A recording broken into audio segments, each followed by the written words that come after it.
Every summer, we're faced with what feels like an increasingly warmer environment. The inescapable heat and humidity makes our day-to-day activities uncomfortable and unbearable at times.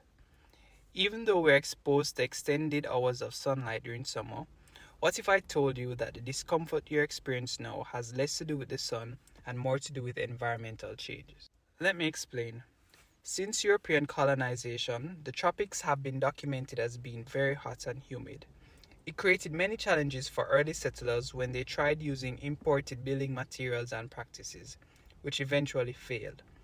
Success only came by adopting new building practices to deal with the climate. The Spanish were one of the first to do so, by integrating elements of the vernacular structures used by the indigenous population, along with elements from other parts of the world that had similar climates. These influences set the precedent for what would be a style of architecture unique to the Caribbean, which incorporated features such as hip roofs, covered walkways, verandas, courtyards, screens, and the use of passive cooling techniques such as stack cooling and cross ventilation. In Jamaica, the style further developed into what has been referred to as Jamaican Georgian architecture. It was an architectural style that was popular in Jamaica between 1750 and 1850. It married the elegance of Georgian style with the functional features designed to weather Jamaica's tropical climate. In more recent times, our population has increased, and technology has changed how we build, causing our urban areas to become more dense and sprawled while still having to deal with the heat and humidity. Urban areas today are extensively covered with heat-absorbing materials like concrete and asphalt, which create what is known as a heat island effect. The thermal properties of these materials cause them to store and radiate heat energy, making urban areas feel significantly warmer than surrounding areas with less development.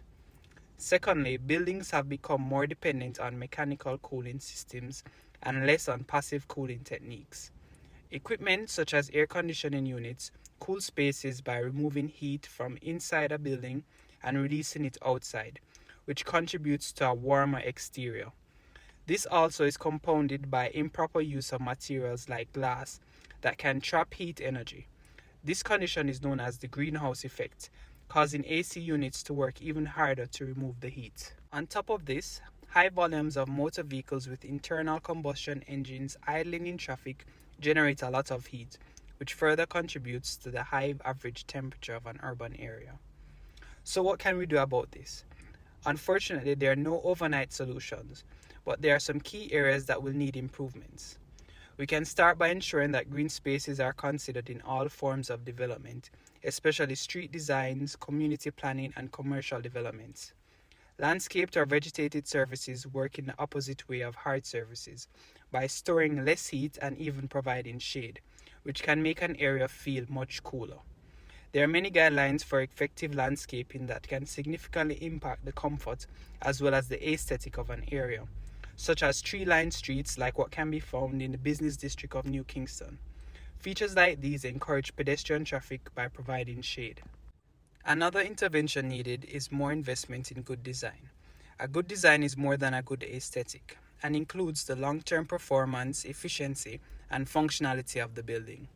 A building that successfully integrates passive design and is properly shaded or insulated will require more design considerations, but will provide more comfort for users and minimize the need for expensive air conditioning systems.